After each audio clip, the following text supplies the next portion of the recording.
Kasabay ng darating na Barangay at Sangguniang Kabataan Elections 2023 at pagunita ng Undas 2023, nagsimula na ang pagdagsa ng mga tao sa iba't ibang terminal at daungan sa Cebu.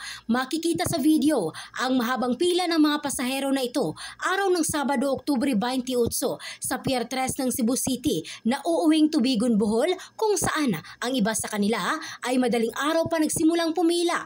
Halos puno na rin ng mga pasahero ang Pier 1 ng Cebu City. Samantala, sa Cebu South Bus Terminal naman, mayroon ang nakalagay na Ligtas Undas 2023 Emergency Assistance Desk para sa mga pasahero. Sa mga larawan, matyagang pumipila ang mga pasaherong sabik na ring makauwi sa kani-kanilang mga lugar at hindi iniinda ang bigat ng kanilang mga dalang bagahe. Samantala, as of hapon ng Biyernes naman, dahan-dahan na rin ang pagdagsa ng mga pasahero sa Cebu North Bus Terminal.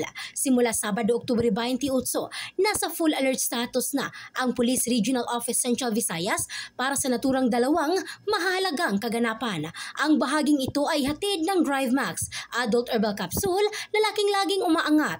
In the heart of changing lives, ito si Michelle Craste ng Brigada News Philippines, The Music and News Authority.